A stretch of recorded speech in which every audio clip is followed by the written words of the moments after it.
And what we're going to be learning about today is from the second lever that we talk about as the 7 levers of selling real estate.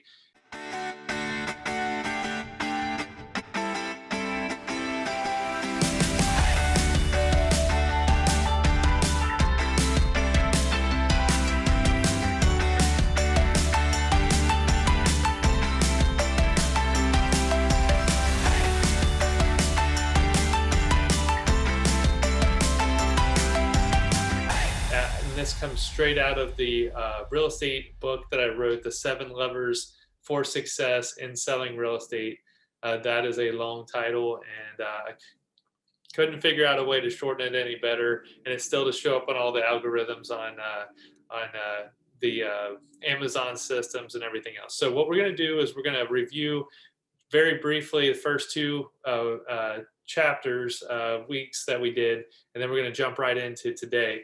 So the first class we did on this series was on the why, building your vision, your purpose, basically putting your business together, having the big vision, and then getting people to come alongside you and work with you. So that led into our second week, which was on the people lever. And we talked about dreaming big and setting your vision. And then we talked about thanks guys for joining us. I see you on here coming into the room, so thank you. Thanks for us and Bill.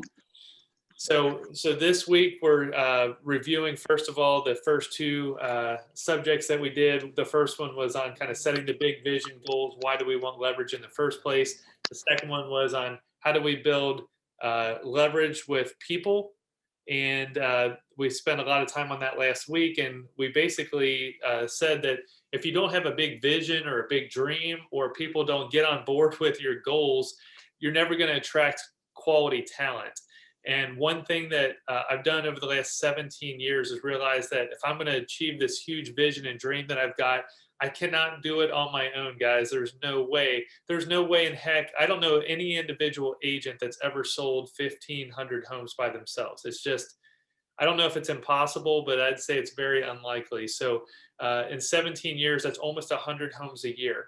Now, there are a lot of statistics out there in the real estate business talking about what it takes to get to burnout. And most real estate agents say that they experience burnout between 24 to 36 transactions a year. If they do that consistently year after year, they start reaching a burnout point where if they're a single agent, that's it.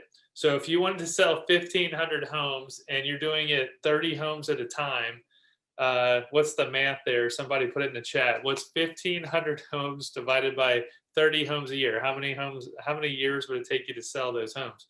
Well, I know Boaz is good with math. Maybe he can throw it in the chat for me. But so the truth is, guys, it's a lot. So the key for me is how do I learn how to get people on board with the ideas and visions I have? And let's make sure that those visions and the goals that we have are collaboratory. Like they benefit everyone. They benefit the client ultimately, and they benefit me as the business leader. We're in business to make money, right? That's the goal of business.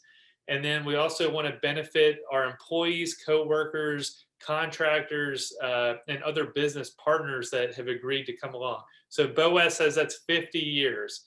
I was thinking the math was pretty easy, but thank you. So 50 years, if you want to sell at the edge of burnout for 50 years to get to 1,500 homes, or I did it in 17 years by collaborating with other people. And there are different types of people we talked about, right? We brought in one of the things we talked about last week, guys, and just a little refresher, there are so many vendors, contractors, and subcontractors that you can incorporate into your business without adding any expense to your bottom line.